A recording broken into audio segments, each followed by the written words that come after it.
ఇతని పేరు రఘువరన్. ఇతనొక సిఏ. ఇప్పుడు మీరు చూస్తుంది షార్ట్ ఫిలిం కాదు, అందులో కాన్సెప్ట్ అంతకన్నా లేదు. నేను చెప్పేది ఏంటంటే, ఈ సమాజంలో మనల్ని ఎంకరేజ్ చేసే వాళ్ళకన్నా డిస్కరేజ్ చేసే వాళ్ళు చాలా మంది ఉంటారు. అలా ఎన్నింటినో దాటుకొని ఇతను ఒక జాబ్ సంపాదించి వస్తుంటే ఒక డబ్బున్నతను ఎదురయ్యాడు. అప్పుడు ఇతని రియాక్షన్ ఏంటో ఒకసారి చూద్దాం.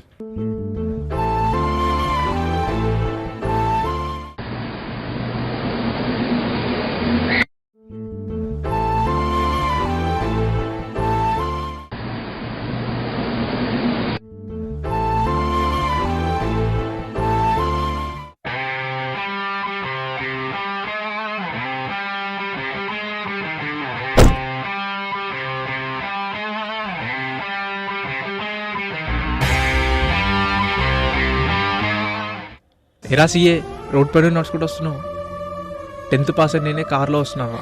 అవును, నీకు ఏదో జాబ్ దొరికిందంట కదా, అది కూడా నీకు దక్కనివ్వండి రా. అదిరా ఉన్నోడి స్టైల్ అంటే.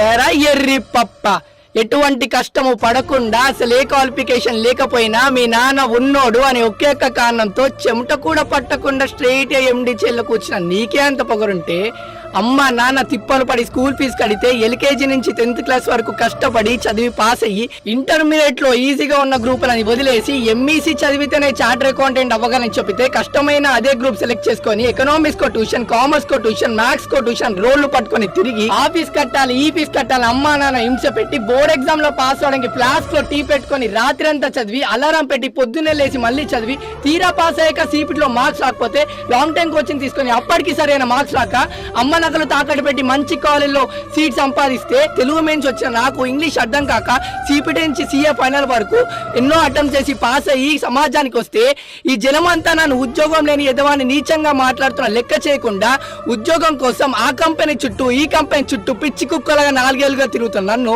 ఎందుకు పనికిరావు తిండి దండగా నాన్న తిడుతుంటే ఒక్కొక్క మెతుకు గొంతులో దిగక ముళ్ళులా కుచ్చుకుంటూ మింగలేక కక్కలేక చస్తూ బ్రతుకుతున్న నాకు ఎవరో మహానుభావుడు తన కంపెనీలో ఉద్యోగం చేసుకునే అవకాశం ఇస్తే దాన్ని కూడా లాగేసుకోవాలని చూస్తున్న నీలాంటి బేవాస్ గాన్ని ఎదురించి ఈ రోజు నీ ముందు నిల్చొని మాట్లాడుతున్న ఉద్యోగం లేని చార్టర్ అకౌంటెంట్ రా.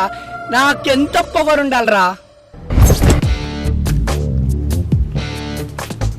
ఏ అమూల్ బేబీ, సిఏ అంటే సినిమా యాక్టర్ కాదురా, చార్టర్డ్ అకౌంటెంట్ రా. వస్తా. చూశారు కదా, ఇలాంటి వాళ్ళు మీ లైఫ్ లో కూడా చాలా మంది వచ్చి ఉంటారు. మీరు ఇలాగే ఎదిరించండి, పోరాడండి, కష్టపడి మీ గోల్ ని సాధించండి. ఎందుకంటే మన సూపర్ స్టార్ మహేష్ బాబు చెప్పినట్టు మీకన్నా తోపు ఎవరూ లేరు ఇక్కడ. ఏది చేయాలనిపిస్తే అది చేసేయండి.